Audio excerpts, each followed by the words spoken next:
Assalamualaikum, welcome back to my YouTube channel Physics with Adnan. Today our topic is Newton's law of motion. Newton ने तीन basic motion के laws दिए थे, first, second and third, और जो कि base बने दूसरी हमारे पास फिजिक्स की बहुत सारी ब्रांचेस में, बहुत सारी इसकी एप्लीकेशंस में ये कानून जो है यूटिलाइज होते हैं। सबसे पहले देखते हैं फर्स्ट लॉ क्या है। फर्स्ट लॉ क्या है? If a body is at rest remain at rest or moving with uniform velocity, it will continue its moving until a external force acting upon it। यानी कि अगर कोई बॉडी मूव कर रही है तो वो मूव करती ही जाएगी।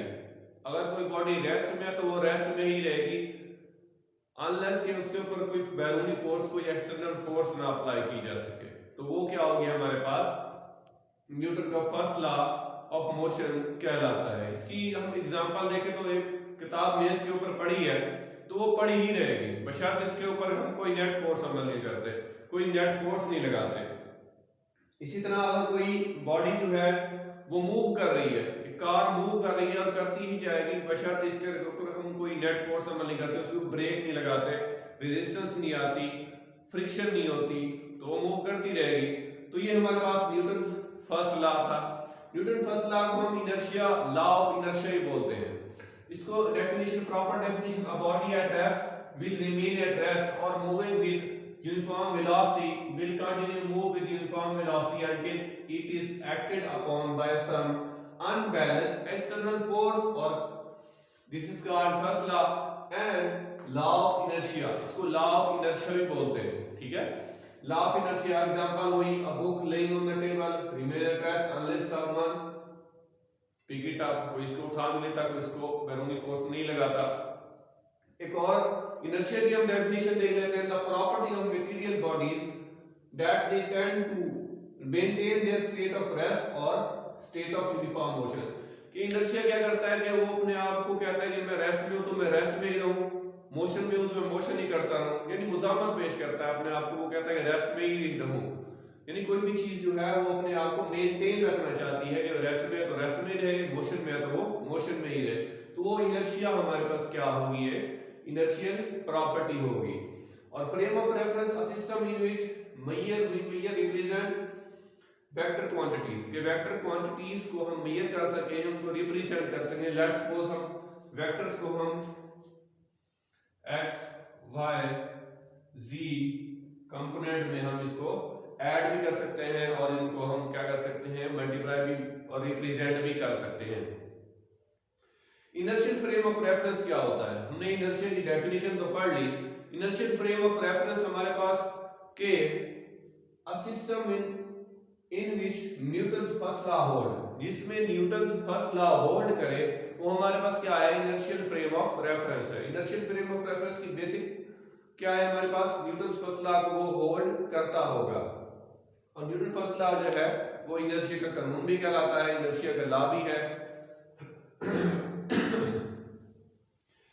Second law, first law clear हुआ यहां तक। सेकंड लॉ हमारे पास क्या है, Newton second law, if a force act on a body, अगर कोई फोर्स किसी बॉडी पर अमल करती है, then acceleration produce, this acceleration will be directly proportional to that force and inversely proportional to the mass of the body।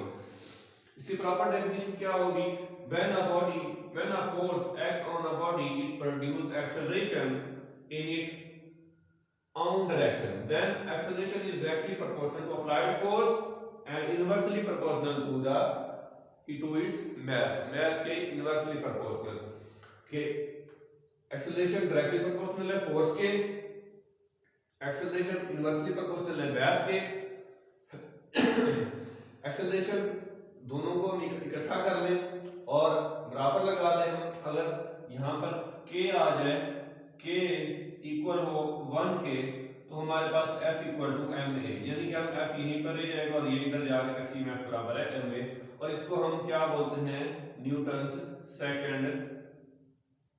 Second law भी इसका formula है सेकंड लॉ का। इसकी हम एग्जांपल देख लेते हैं।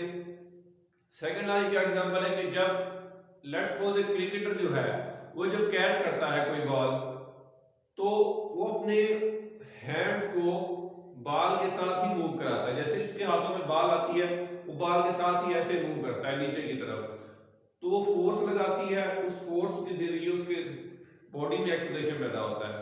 वो हर्ट होने से बचने के लिए, यानी कि उसको चोट न लगे, इसलिए वो उसको पकड़ता है।